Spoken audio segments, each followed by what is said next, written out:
저 잘 보이시나요? 네. 예배 시간에 저에게 초점을 맞추면 좋겠고, 유아실에서도 모든 성도가 함께 예배 시간에 초점을 맞춰주셨으면 좋겠습니다. 우리가 무엇을 하든지 간에 뭐 했다 안 했다는 중요하지만 어떻게 했냐가 중요하겠죠. 여러분들이 예배 시간에 가급적 고기를 드시고, 강주성 집사님 잘 보여요? 안경 좋아요? 안 좋으면 앞으로 오면 좋겠네. 여기 박경희 집사님 옆으로 좀 올래요? 혹여나 늦게 오실 분도 있을 줄 모르니까. 아유, 하얀 옷 입으셨다. 예, 거기 앉아주세요.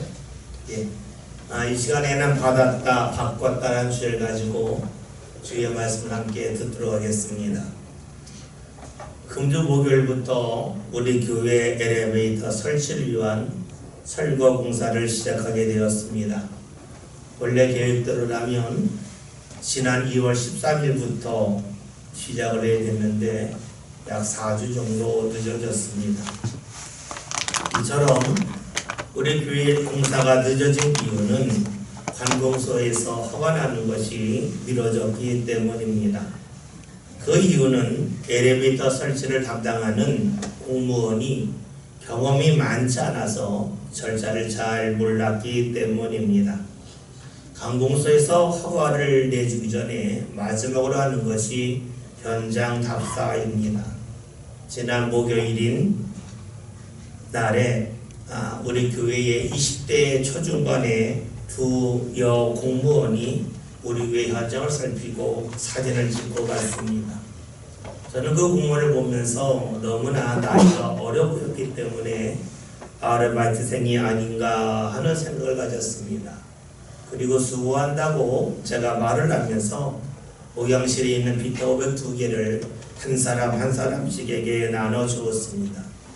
저는 일상적으로 우리 교회 와서 일하는 분들이 있다면 마실 음료나 또 사탕을 주는 것이 습관화되어 있기 때문에 너무나 자연스럽게 나눠주었습니다. 그런데 그동안 담당자들은 자신들은 발음은 안 된다고 하면서 사양을 했습니다.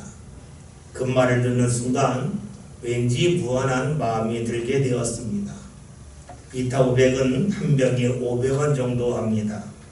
그런데 그 500원짜리 비타 500 한 병을 주는데 주는 사람과 받는 사람의 마음이 이토록 다를 수 있을까 하는 생각을 가져보았습니다. 제가 지금까지 많은 사람에게 비타 500을 주었지만 그처럼 정색하고 받지 않겠다고 거절하는 것은 처음 보았습니다. 저는 선물로 생각했지만 그 사람은 아마 뇌물로 생각한 듯합니다. 같은 행위지만 누가 볼 때는 선물일 수도 있고 누가 볼 때에는 뇌물일 수도 있습니다. 그 후에 저는 곰곰이 선물과 뇌물이 어떻게 다를까에 대하여 생각해 보았습니다. 선물과 뇌물의 차이를 흔히 대가성이 있느냐에 두고 있습니다. 무언가 주고 대가를 바라면 뇌물이고 대가를 바라지 않으면 선물이라고 말을 합니다. 주고 나서 잊으면 선물이고 주고 나서 계속해서 생각하면 뇌물이 되겠죠. 이를 좀 더 세밀하게 본다면 사람을 보고 주면 선물이 되겠고 그 사람을 통하여 무언가 얻을 것을 기대한다면 뇌물이 됩니다. 따라서 주는 사람이나 받는 사람의 상황이 달라졌는데도 불구하고 계속해서 주면 선물이겠죠. 그러나 상황이 달라졌다고 해서 주지 아니하면 그것은 뇌물이 되고 맙니다. 생각해 봅시다. 여러분이 여러분보다 높은 자리에 있는 사람에게 무언가를 주었습니다. 그것이 선물이겠습니까? 뇌물이겠습니까? 사실 처음에는 선물과 뇌물을 구별할 수가 없습니다. 그러나 나중에 알게 되죠. 뭔가를 내가 주었는데 받는 사람의 상황이 달라졌는데도 불구하고 계속해서 준다면 그것은 선물이 될 겁니다. 꾸준히 주면 선물이 됩니다. 그런데 상황이 달라졌기 때문에 주지 않는다면 그것은 내가 무언가 원했던 것이고 그것은 뇌물이 되고 맙니다. 여러분 그렇죠? 선물은 받는 사람에게 초점을 맞추지만 뇌물은 내가 마주하는 사람이 내게 어떤 자리를 줄까에 초점을 맞춥니다.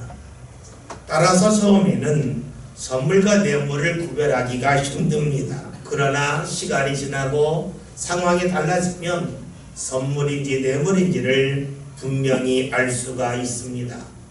사람 때문에 주면 선물이고 그 사람을 통하여 무언가 얻을 것을 기대하면 뇌물이 됩니다.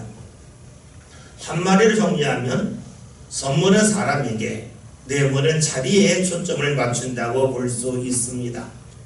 여러분 살아가면서 선물을 받고 싶습니까? 뇌물을 받고 싶습니까? 혹여나 자신이 누군가 위해 군림하기를 좋아하는 사람이라면 뇌물 받기를 좋아할 겁니다.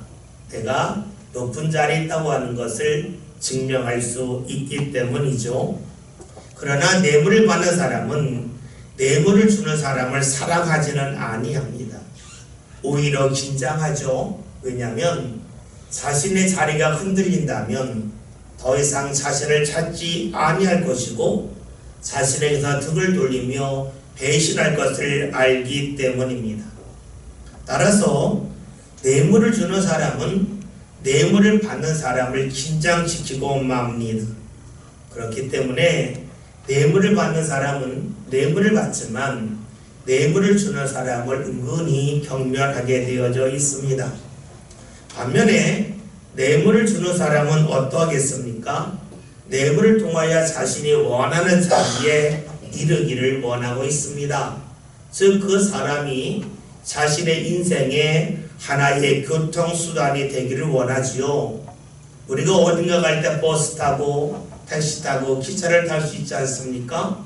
마찬가지로 내가 원하는 자리에 가는데 저 사람이 나를 태워다 주면 좋겠다라고 생각하기 때문에 뇌물을 주는 사람은 뇌물을 받는 사람을 하나의 교통수단으로 여깁니다. 그리고는 나중에는 이 사람을 뛰어넘어야지 하는 마음을 갖습니다. 그러기에 뇌물을 주는 사람과 뇌물을 받는 사람의 관계는 언젠가는 깨질 수밖에 없습니다.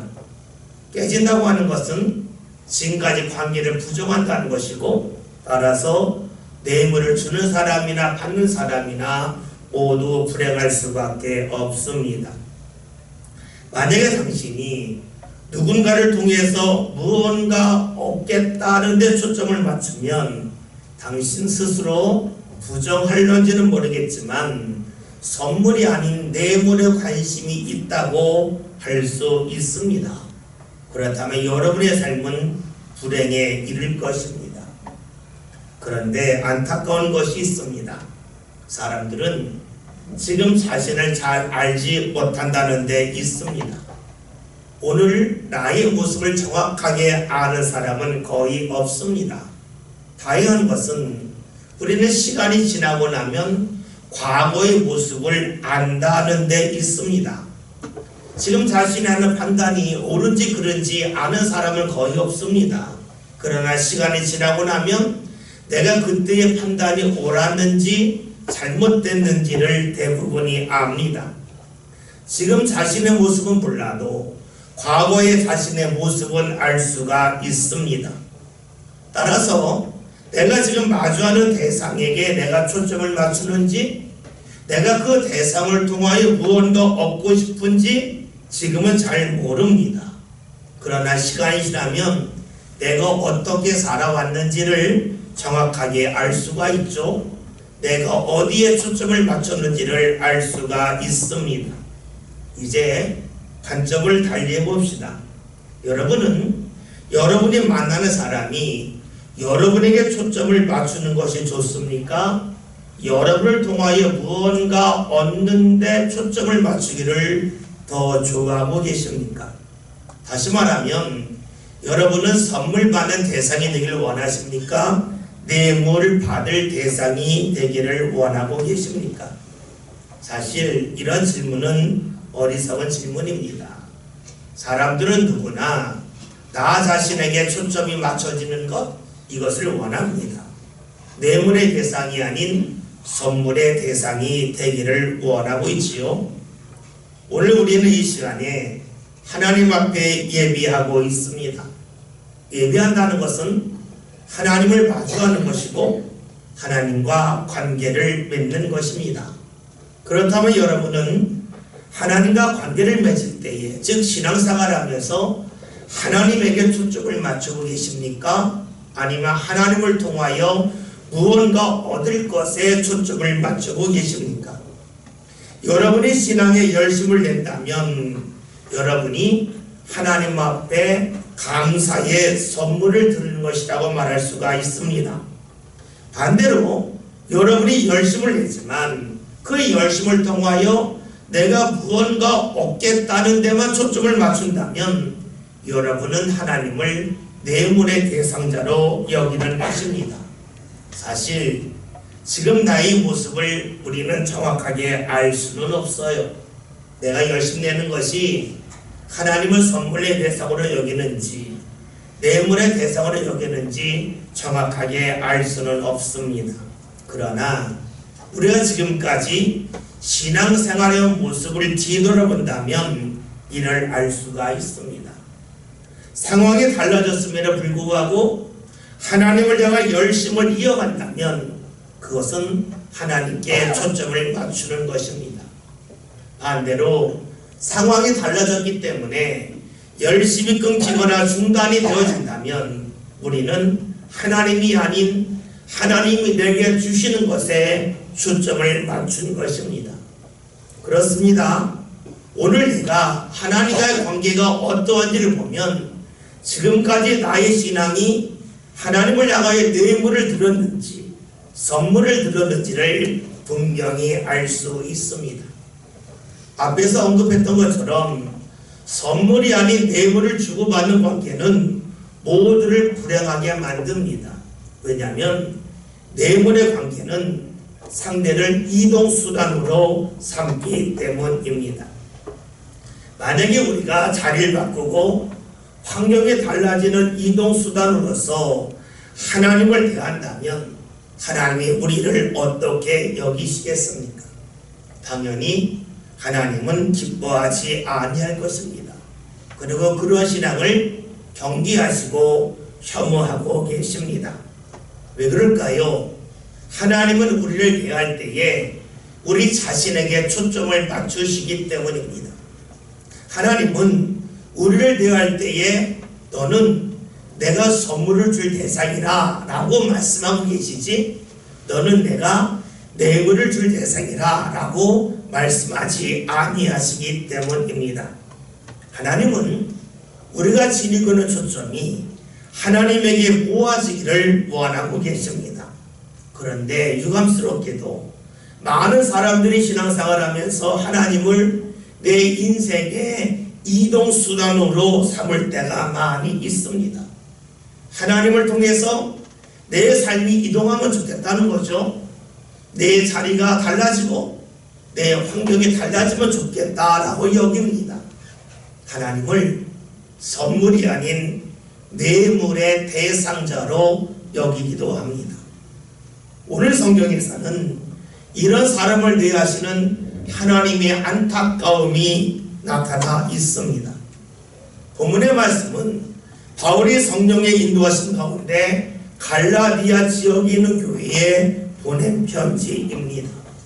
이 편지는 2000년 전에 기록된 것이지만 놀랍게도 본문에 나와 있는 말씀은 오늘 우리를 향한 말씀이라고 확신 있게 말할 수가 있습니다.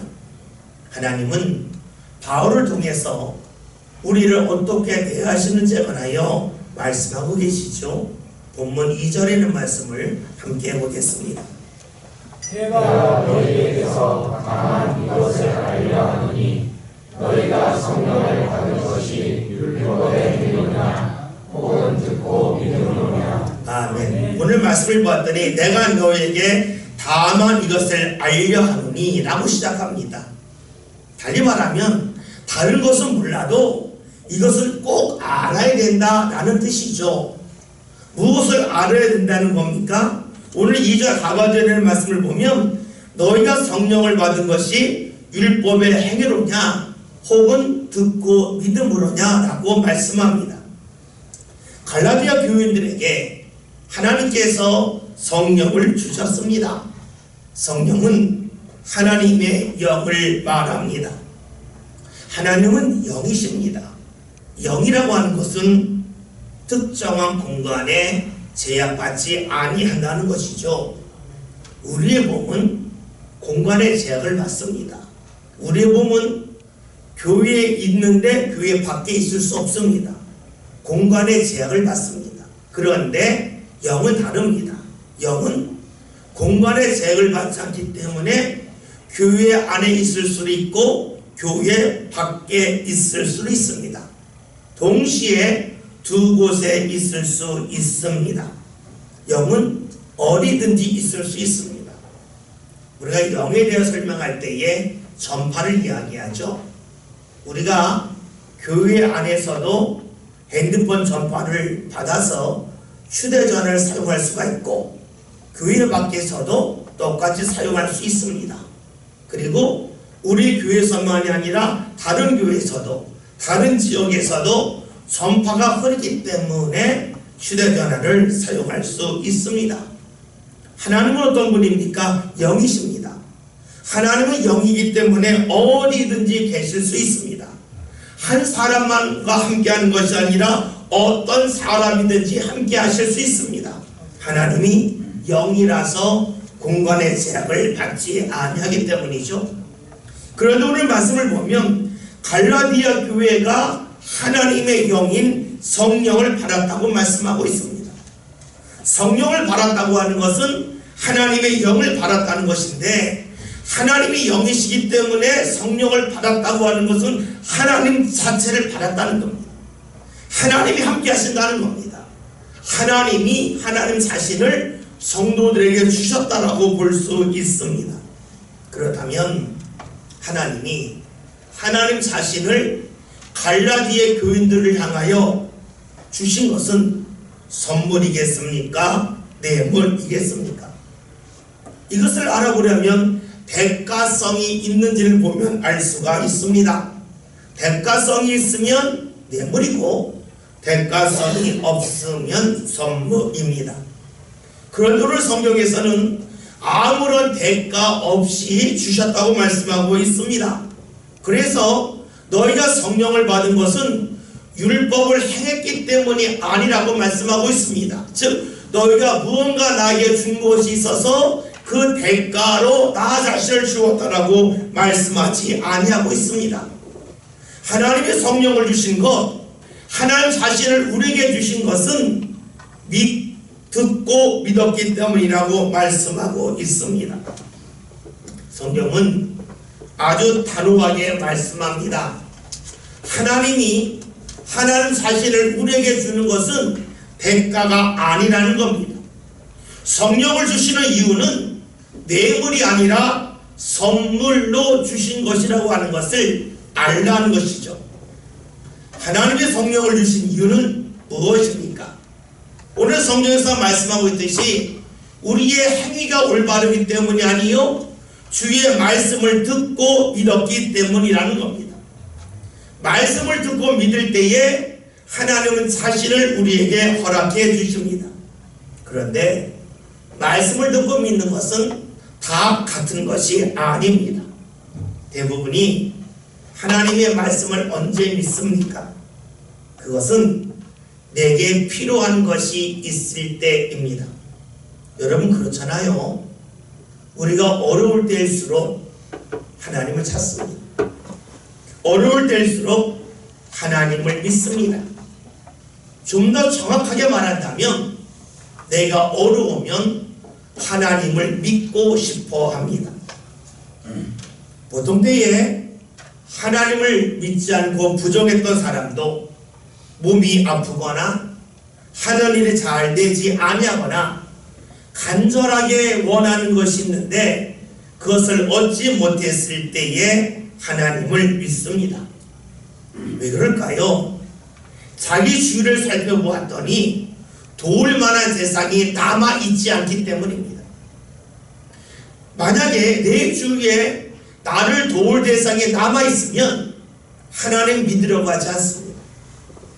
아무리 주를 살펴봐도 나를 도울 대상이 없다고 여길 때에 하나님을 믿고 싶은 마음이 듭니다.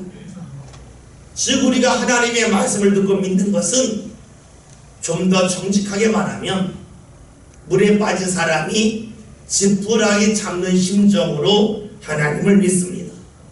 그래서 삶이 어렵고 혼란할수록 사람들은 하나님의 말씀을 듣고 한번 믿어볼까 하는 마음을 지니지요. 하나님이 이를 모르시겠습니까? 당연히 알고 계셔요. 그런대로 그런 사람을 믿음의 사람으로 여기고 성령을 주십니다. 왜냐하면 하나님을 온전히 믿는 과정이라고 주께서 여기시기 때문이죠. 그런데 문제가 있습니다. 우리가 하나님의 성령, 하나님의 영을 받고 나서, 하나님의 은혜를 받고 나서 우리의 생각과 마음이 크게 달라진다는 데 있습니다.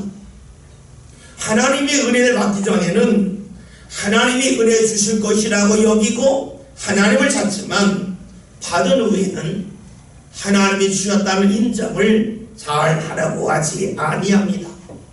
때로는 나 자신이 기도했기 때문에, 나 자신이 헌신했기 때문에 그 수고의 대가의 결과로 하나님이 나 자신에게 은혜를 주셨다고 생각하기도 합니다. 즉 자신은 은혜 받을 만한 자격이 있어서 받았다고 생각을 합니다. 성령을 받기 전, 하나님의 은혜를 받기 전에는 하나님이 나를 사랑하시고 인정해서 죽이시기를 원하지만, 받고 나면 생각과 마음이 크게 달라집니다. 내가 뭔가 할 거 아닐까? 하나님이 대가성으로 주신 것이 아닐까라고 여깁니다. 때로는 그렇게 입으로 말하지는 않았지만 속으로는 그런 생각을 하는 이들도 적지 아니합니다. 즉 처음과 달라집니다. 은혜를 받기 전과 은혜를 받은 후에 달라집니다. 그래서 하나님을 대하는 것이 달라집니다. 예전에는 시간을 내서 하나님을 찾았던 사람들이 어느 날부터 시간이 없어서 하나님을 찾지 못한다고 말을 합니다. 사람들이 만나기와 외출할 때는 철저하게 하나하나 준비하지만 하나님 앞에 나올 때는 준비될 것을 철저히 하지 않고 자꾸만 뒤로 미룹니다. 그러다가 하지 않죠. 하나님의 은혜를 구하기 전에는 힘써 기도했는데 얻고 난 다음에는 기도하지 아니합니다. 이런 사람들의 모습을 성경에서는 아주 명확하게 말씀합니다. 3절 함께 보겠습니다. 너희와 같이 어리석으나 성령으로 시작하였다가 이제는 육체로 마치겠느냐. 아멘. 말씀을 봤더니 한마디로 어리석다고 말합니다. 성령으로 시작하였다가 육체로 마치기 때문입니다. 즉 하나님으로부터 시작했다가 은혜 받을 후에는 육체로, 즉 내 마음대로 살겠다고 여기기 때문이죠. 왜 이런 사람을 어리석다고 말하겠습니까? 그 이유는 하나님과의 관계를 선물의 관계가 아닌 뇌물의 관계로 변질시키기 때문입니다. 뇌물의 특징이 뭡니까? 상황이 달라지면 달라지는 겁니다. 상황이 달라지면 하지 않으면 뇌물입니다. 상황이 달라져도 계속하면 선물입니다. 은혜 받았습니다. 내가 원하는 거 얻었습니다. 내 상황이 달라졌습니다. 그러하기 때문에 하나님을 대하는 것이 달라진다면 지금까지 자신이 걸어왔던 신앙의 모든 길은 뇌물임을 스스로 고백하는 것과 같습니다. 뇌물을 좋아하는 사람의 특징이 있죠. 원하는 것을 얻은 다음에는 관계를 끊습니다. 선물은 그렇지 않아요. 그런데 뇌물은 내가 원하는 걸 얻고 나면 고개를 돌립니다. 모른 척을 합니다. 더 이상 만나는 것을 부담스러워합니다. 그런데 여러분, 여기서 한 가지 물어봅시다. 내가 원하는 것을 하나 얻었습니다. 그것의 삶이 계속해서 만족할 수 있겠습니까? 여러분이 목이 마릅니다. 물 한 잔 먹으면 원이 없겠다 했습니다. 물 한 잔 마셨습니다. 갈증이 풀렸습니다. 그 다음에는 더 이상 원하는 것이 없겠습니까? 여러분이 원하는 학교와 직장이 있습니다. 여기 들어가면 좋겠다. 오랫동안 준비했습니다. 거기 들어갔습니다. 그 다음에는 더 이상 원하는 것이 없겠습니까? 내 몸이 아팠습니다. 몸이 나오면 정말로 좋겠다. 내가 모든 것을 희생해서라도 몸이 나오면 좋겠다는 마음 가졌습니다. 나았습니다. 그 다음에 더 이상 원하는 것이 없겠습니까?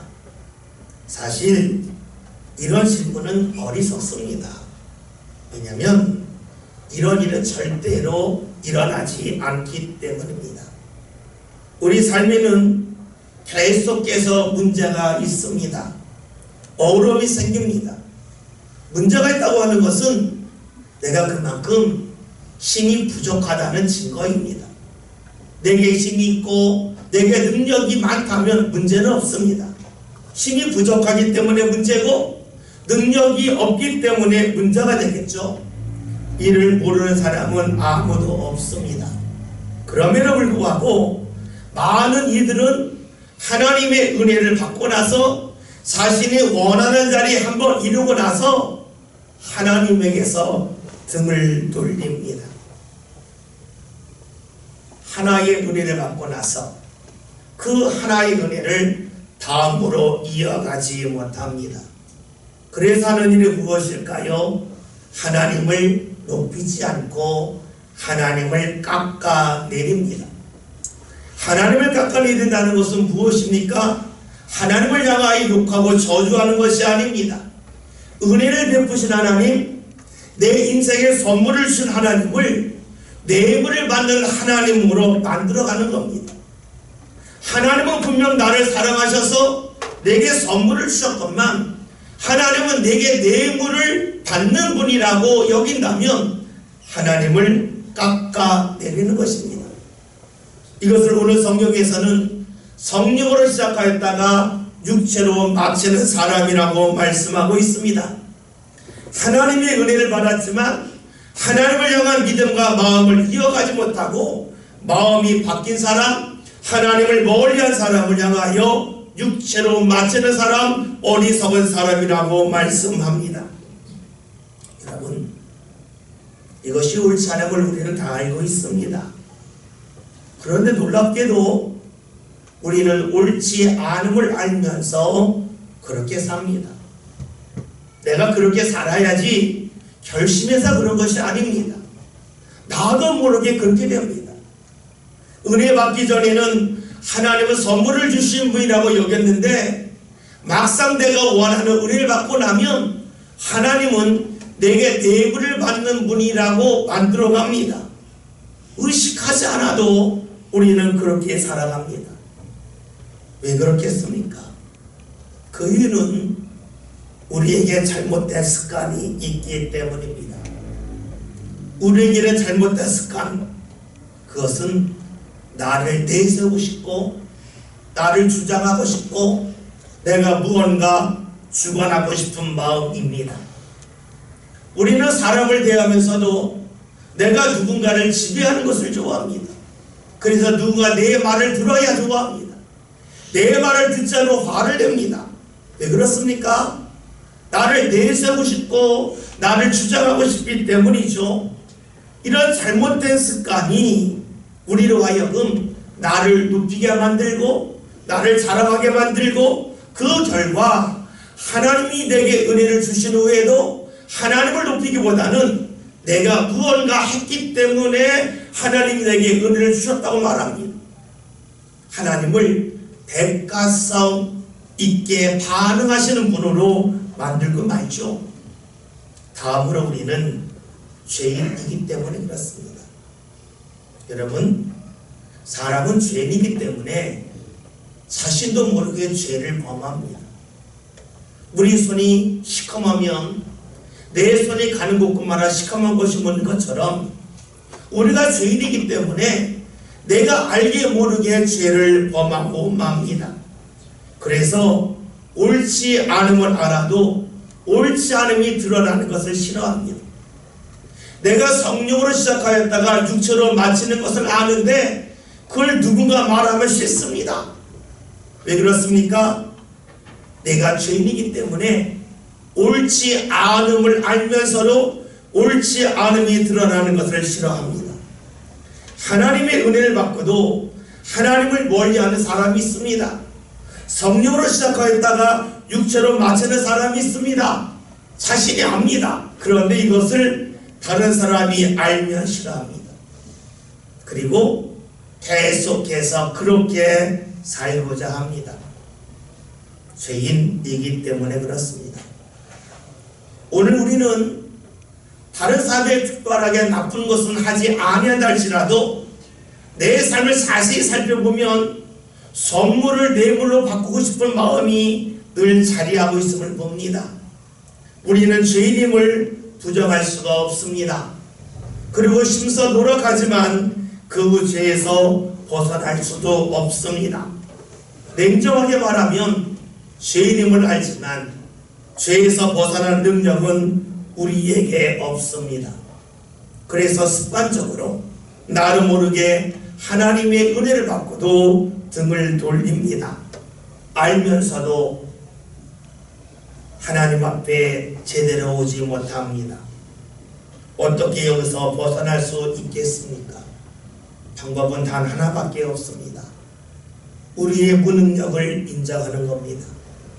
나의 죄를 고백하는 겁니다.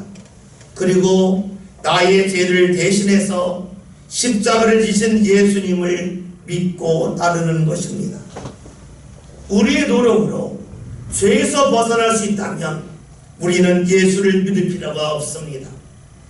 우리가 예수를 믿는 이유는 내 힘으로 죄에서 벗어날 수 없기 때문입니다. 은혜를 받았음에도 불구하고 그 은혜를 인정하지 않고 마치 하나님을 대가성 있게 반응하시는 분으로 만들어가는 우리의 죄된 모습에서 우리의 능력으로는 벗어날 수가 없습니다. 예수님이 함께 하셔야만 우리는 그 자리에서 벗어날 수 있습니다. 예수님이 함께 하셔야만 내가 은혜를 받은 후에도 내가 하나님의 은혜를 받았다고 당당하게 고백할 수가 있습니다. 하나님이 내게 선물을 주셨다고 고백한 후에 끝까지 예수님이 함께 하셔야만 하나님이 내게 선물을 주셨다고 고백하는 사람이 될 수가 있습니다. 오늘 성경에서는 성령으로 시작하였다가 육체로 마치는 사람을 어리석다고 말합니다. 하나님의 은혜를 뇌물로 절약시키는 사람은 어리석다고 말합니다. 반대로 말한다면 성령을 받고 나서 계속해서 하나님을 인정하는 사람은 지혜로운 사람, 복의 사람이라고 말씀하고 있습니다. 오늘 우리가 예수님과 함께할 때 비로소 우리는 복의 사람이 될 수 있습니다. 성령으로 시작하였다가 육체로 마감할 사람이 아니요 성령으로 시작하였다가 성령으로 마감할 수 있기 때문입니다. 오늘 말씀 제목이 받았다 바꿨다 입니다. 우리는 하나님의 은혜를 받았습니다. 그런데 우리가 은혜를 받고 난 우리는 은혜를 받기 전에 마음을 바꿔버립니다. 하나님을 멀리하는 어리석음이 우리에게 있습니다. 그래서 우리가 받았다고 하는 것은 하나님의 은혜를 받았다는 것이고 바꿨다고 하는 것은 우리의 생각과 마음을 바꿨다는 것을 말합니다. 우리는 이것이 옳지 아니함을 압니다. 선물을 뇌물로 바꾸는 사람은 어리석기 그지없는 사람입니다. 그러나 우리는 알면서도 그 죄의 자리에서 벗어나지 못합니다. 벗어날 수 있는 길은 단 하나밖에 없습니다. 나의 죄와 무능력을 인정하고 예수님 앞에 나와 예수님과 함께 하는 겁니다. 그렇게 저와 여러분이 예수님 앞에 나오는 것만큼 복된 일은 없습니다. 예수님 앞에 나올 때 비로소 우리는 어리석음에서 벗어날 수가 있고 하나님의 은혜를 끝까지 붙잡는 사람으로 살아갈 수 있기 때문입니다. 여러분, 몰라서 못하는 건 아닙니다. 알면서도 못합니다. 그러기 오늘 우리가 예수를 믿습니다. 예수 앞에 나옵니다. 저와 여러분이 그 예수를 믿고 예수님 앞에 나옵시다. 그래야 우리의 삶이 더 이상 어리석음의 연속이 아니요 어리석음에서 벗어나는 지혜로운 사람, 하나님의 은혜를 끊임없이 받는 복된 삶을 함께 살아갈 수 있기를 주님의 이름으로 기원드립니다.